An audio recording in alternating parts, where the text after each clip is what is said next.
I think it actually says more about the woman who's saying, no, I can do it myself. I think that says that she doesn't have the confidence. She has to, if you have to tell people, I'm super independent, are you that independent?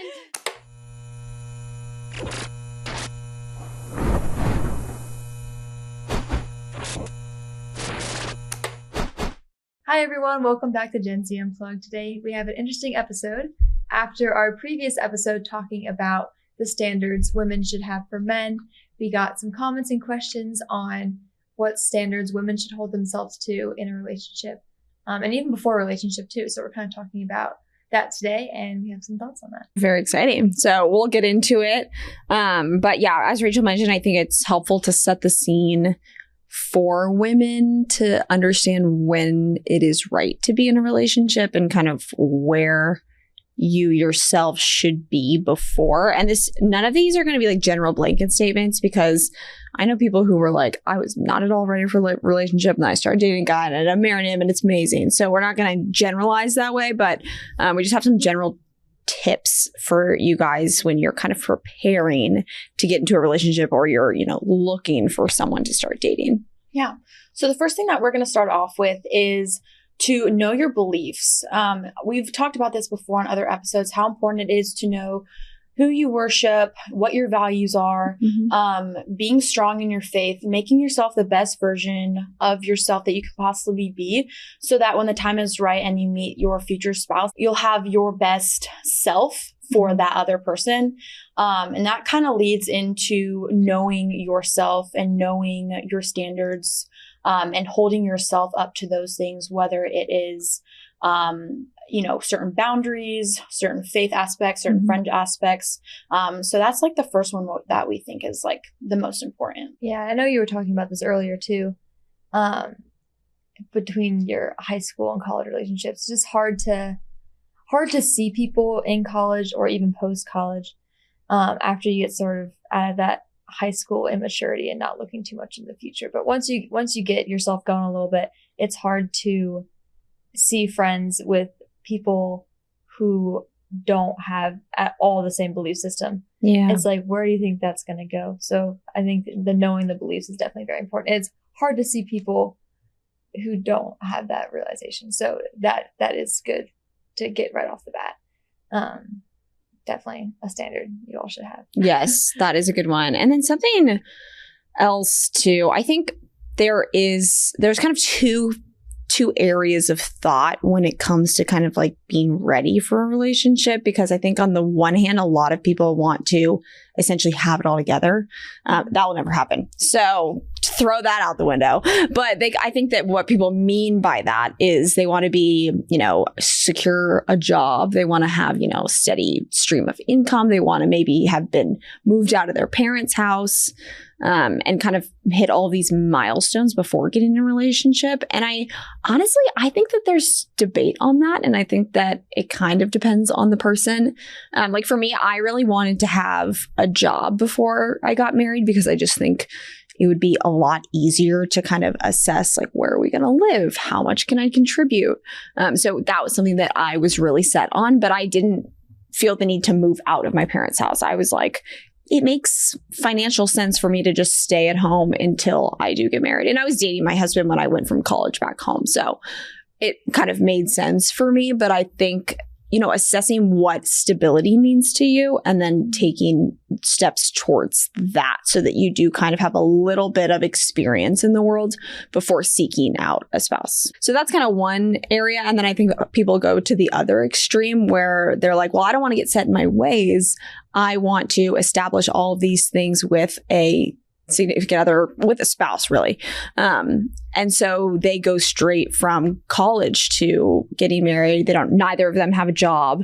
And then there's a lot of questions of, well, where are the finances? That's my first question, is like, how are you guys paying for everything? Or a lot of people will get married in college. And this isn't a judgment on that. I think just some people view it as, oh, we're going to grow together by becoming, one flesh right away, versus people who say, oh, I want some stability. So I don't know. What are your guys' thoughts on that? I think it can kind of go either way, because I know a lot of couples who've gotten married in college and everything worked out really well for them. And now they have, many children, and they're just very happy together.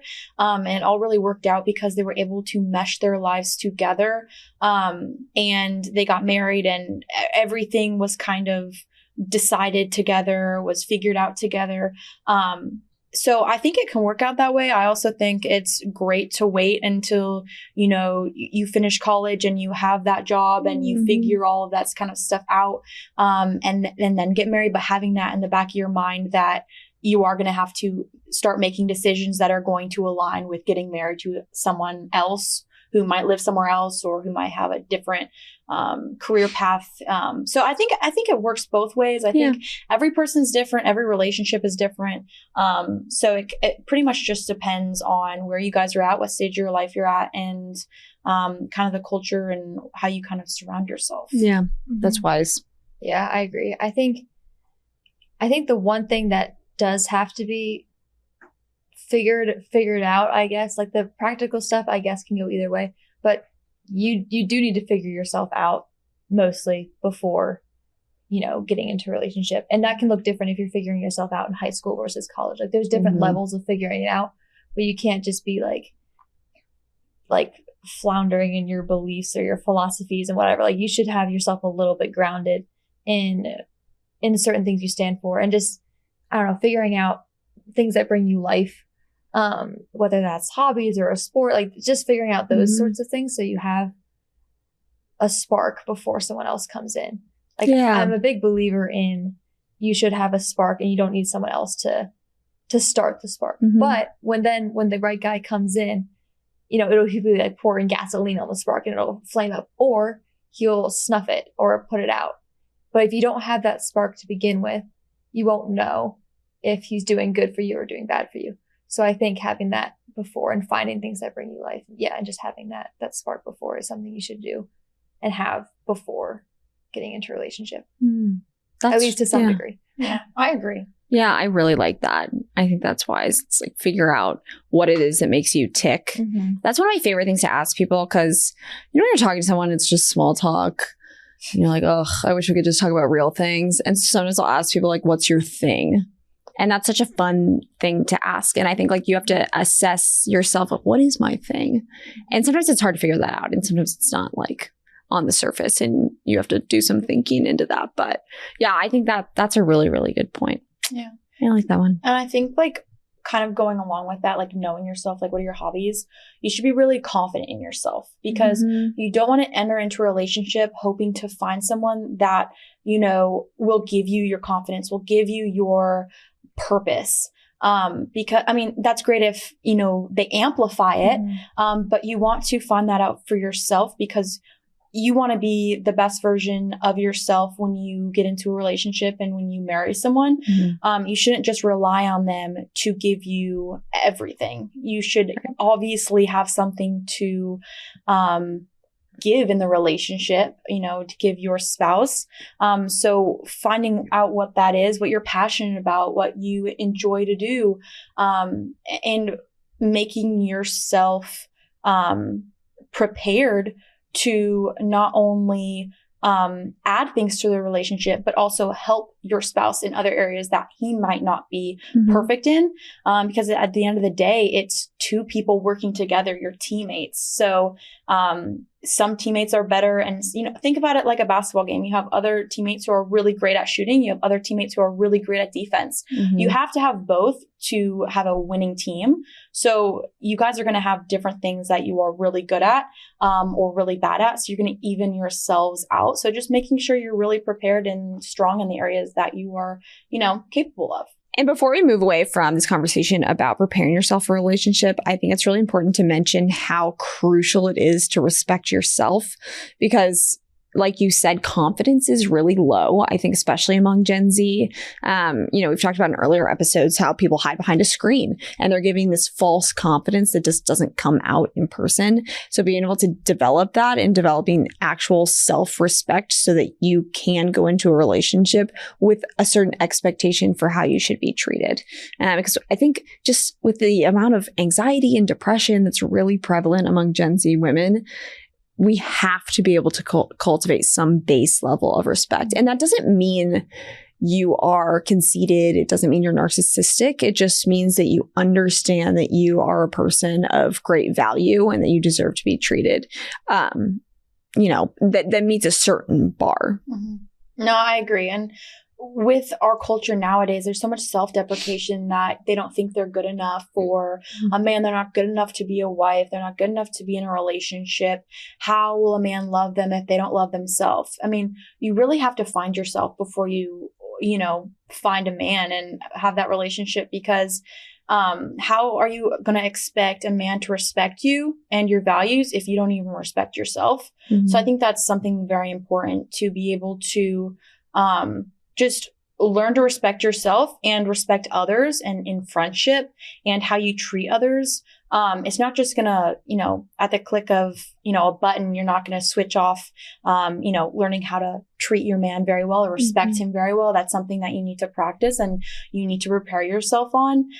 So yeah, just respecting others in relationships outside of like romantic relationships is really important. Mm-hmm. Yeah, I think especially for women, because naturally we want to be agreeable. I think most of us probably don't seek out conflict. So I think, there's been a lot of probably women who have gone through hurt in past relationships where they haven't been treated well, and that kind of unfortunately brings down their confidence, and just learning kind of to build that back up, and to know your worth. And even if it's like, I've no situations where friends have gotten into conversations with guys and they're being honest and they're being truthful, but they say it in a really mean way. I'm like, don't stand for that. Like, there's about 5 million ways he could have said that better, and he chose the rudest way. So just to know know yourself, know your boundaries and what you can take. And even if he's being honest, like, you can, don't stand for anything that's bringing you down in that way. Yeah, because sometimes your feelings don't actually care about the facts. Yeah. And sometimes it is the way you say it. And tone, I think, really does matter. Yeah, and I think that kind of leads us on to our next kind of portion of talking about standards that you should have for yourself, like in a relationship. And I think like a very important one of that is when you are in a relationship and the man is constantly giving, and you think that, in a more traditional sense, the man in the relationship is the provider, the protector. And so if you just expect everything from him, and you expect to just sit there and he just gives, and you don't give anything in return, he's going to get really burnt out. So that's so important to find that thing in a relationship. What do you add to the relationship? How can you give life to him as well? Which I think is really important in a relationship. Yeah, I think that women sometimes get in the mindset of like, they appreciate a guy who does that, but they don't really check themselves as like, how am I contributing? And I think that, like you mentioned, with the man's desire to, work harder, or, if it's in school, to like try to get better grades for his wife. And I think a lot of times we don't identify that as a love language, but he actually is doing that for you as the person that he loves, and that it has to be reciprocated. So I don't know. What do you guys think are ways that we as women can identify, okay, hard work and service are a way that he's telling me he loves me. What can I do that shows him that I love him? Yeah, I think one way women can show that they appreciate and love their spouse and then their husband is to like get interested in the things that interest him. I know a lot of women might not be interested in sports or in hunting or in races, stuff like that, that like men are more generally interested in. And sitting there with him and just watching a football game, even if you don't know anything about the football game, and making the nachos, the whatever he wants, and eating that with him, just watching the game, being involved. I know in my instance, there's certain things that my fiance absolutely love and is very interested in. And me showing interest in those things as well, asking him questions about it, listening to him speak about it, really shows him that I care and that I love him. Taking the time out of my day to listen and get involved with what he is doing, really shows respect to him, and it shows my interest and involvement in like wanting to be a part of what he loves. Yeah, that's really good. And it makes me laugh because there's so many things where I'm like, Ethan's doing something with me that I'm interested in. And I'm like, oh my gosh, he hates this. Yeah. Like he's hating what's going on right now. And he'll tell me like, no, I just want to do it because you want to do it. So it is the same thing. Like the thing that I did that he really wanted to do, that I was like, okay, we're doing this because I really like you and we're going to do something together. So he's like he likes Lord of the Rings. Okay. Ethan is not nerdy. Ethan is very cool. Like he's like plays guitar, John Mayer type voice. Yes, very cool guy, played baseball, but this is his thing. He likes Lord of the Rings. So we sat down and like 3 Saturdays in a row, I was watching like the 3-hour. Girl. Thankfully, he didn't make me watch the extended editions. Apparently, that's the Only way to do it. He's always like threatening me with the extended. He's like, we don't even have to watch the extended editions of Lord of the Rings or whatever. But anyway, so that, the whole time he's like, you hate this. And I'm like, no, this is something that I'm saying I want to do this because you're interested in it. And so that actually meant so much to him, to your point. Yeah. It's crazy how much of an impact that has when, they're kind of aware this isn't necessarily your thing, but men, I always think this is funny how men bond over activities and doing things together. And I'm going to generalize, please don't cancel me, but women tend to bond over people and relationships. So I think women struggle to, hit it off with each other if you don't like know the same people or that sort of thing. But men are like, oh, we both are interested in, I don't know, we're both Nats fans or something like that. Best friends. Yeah. Immediately. So they just bond over shared activities like that. Yeah. Or like for AJ, it's fantasy football. Oh my goodness. Yeah. He loves football season. And, watching the Giants play any team or whatever it is, just like sitting there and watching and listening to him say, this running back is, the best here, the wide receiver, or, his fantasy teams are doing so well this year. I mean, it's honestly the cutest thing ever because he's so involved and interested in this and he wants to do the best he possibly can because either something's at stake, with all of his friends and, wants to do well. But it's finding common ground with that is important. And also just showing, that's a way to respect him. And I think that's really important in a relationship. Yeah. Yeah, I think that can also be a telltale sign too. Like if you're like trying to love the things he loves, like there is a certain point where, you're probably not going to be super interested in whatever, but like you should like a little bit to see him come alive and like, get excited about what gets him going, what gets him ticking. Yeah. And if you don't get excited at all, then maybe that's not the right guy to be honest. Like if you're dreading it. Yeah. Like you should want to, there's some excitement there to be able to, it's not all doom and gloom to sacrifice and be like, oh my gosh, I'm going to slave away through this Lord of the Rings game or the football game. Like there's a little bit of excitement to be like, oh wow, like look at him light up. Yeah. Especially in the beginning. Because the beginning is supposed to be fun. And if I remember in the early days of dating Ethan, we could do anything. Like we could watch grass grow. And I was like, this is awesome. This is the best thing I've ever. Yeah. Like watch paint dry. So it's funny how much just having the person there. And like that's going to shift, obviously. I'm only 1 year into marriage, so I can't really speak for 20 years down the road what it'll be like. So I'm still like, feel like I'm in the honeymoon phase a little bit. But yeah, that's super sweet. The shared activities is just such good advice. Yeah. And I think another one is understanding their love language, I think is another big one because everybody loves people differently. You have, words of affirmation, you have acts of service, you have physical touch, gift giving. Yeah. So finding out what your spouse or your boyfriend or girlfriend's love language is really important because you want to find out the best way to love them. And showing that you care about them is by finding that out and doing things that might be out of your comfort zone to, show them that you care, show them that you're interested, show them that you respect and love them, by doing something that you probably wouldn't necessarily do for yourself or wouldn't really care for it yourself. But that's just going a little extra mile to see what they're interested in and what they love. Mm-hmm. I loved all these videos of Charlie and Erica's relationship. I saw a clip recently of her saying how this is probably more relevant to marriage, but they would ask each other every day, like, how can I serve you? Mm-hmm. And I think that's a good thing to keep in mind too, especially probably later on down the road. That's going to be more relevant after the honeymoon phase probably, maybe fades a little bit. Just keeping in the mindset of service.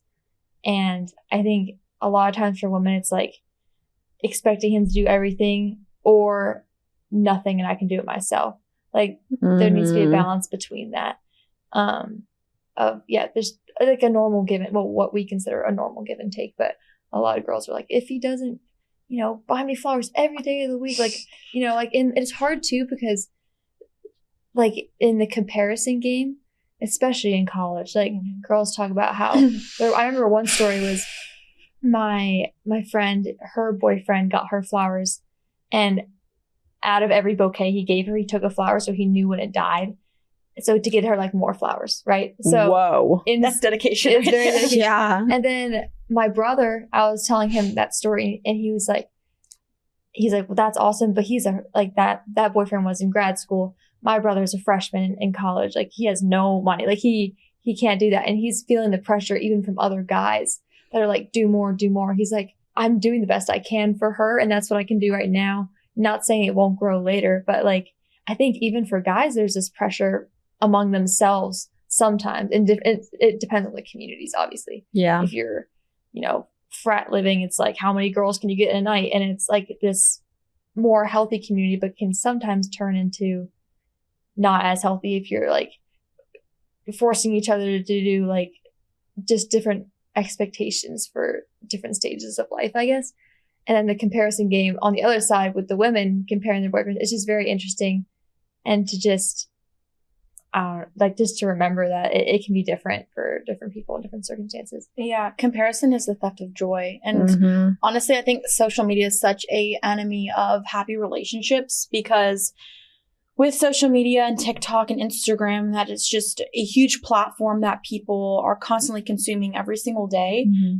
You have these relationships that are perfected through videos.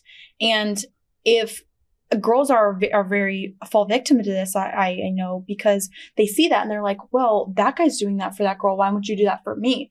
So I think in that relationship, being able to be thankful for the things that he does and don't look for the things that he doesn't do. Yeah. So, I mean, there's something to be said about like, if he's never doing anything for you, like maybe let's think about that. But like in a healthy relationship, finding out like, and being thankful and pointing out like, wow, that was really thoughtful of you. Thank you so much. And stop trying to find where he's missing and the points that he's missing, or, oh my goodness, he, didn't get me this when I wanted this. And I told him the other day I wanted that. Like being thankful for what he does do and not finding all of the negative things and that he doesn't do. So just being happy and respectful, and not always trying to find something that he is doing wrong, but finding what he does right. Yeah, that is so true. Because I think we like to nitpick a little bit and the compare. Yeah, it feeds into it. And that's not to say every woman, but yeah, it's so interesting. We kind of sometimes have eyes for the bad, which is just not a good way to be. And I think you have to be super intentional. But something that you both touched on a little bit is, we've kind of set the scene of this expecting a lot and expecting flowers every week, or expect him to do a lot for you. And then you have the other end of the spectrum where I think women don't want their significant other to do anything for them because they view it as insulting to their independence, and that the guy is trying to like trad them. Yeah. And that it's like, oh, you don't think I'm capable of doing blank. Like, don't hold the door for me. Don't, do all these things. Yeah. And I have to say that is one of the biggest like destroyers of contentment in kind of just the relationships that I've seen, because men are so designed for that kind of service. And like going back to the love language thing, they view it as I'm trying to show you that I love you and you're just shooting me down. And you're just not allowing me to serve you. Like I can think of so many examples of Ethan wanting to do the smallest thing. Like I'm like never allowed to get up off the couch. I'm like, I'm going to be obese. Like, if you don't let me, he's always like, I'll get that for you. Yeah. And, I really try not to think he's insulting me, and it never comes across that way. He also is just super sweet in the way he does it. So that's an aspect of it too. Like men have to frame that in a way of like, I know that you can do this, but I want to. And then, his girlfriend or his wife can just happily accept that. Yeah. And funny thing you said about the door. I actually saw one time when I was going out to dinner with my fiance, a man was holding the door open. They're right in front of us. A man was holding the door open for the girl he was with. I don't know if she was her, girlfriend or whatever, but she's like, oh, you don't think I can do that myself?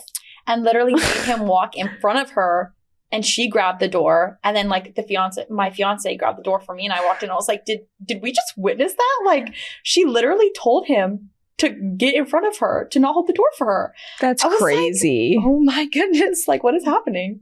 Yeah. So it was just very odd. So there are couples that do that out there that don't allow their, boyfriend or their husband to do the things that he wants to do to show you that they love you in the best way that they can.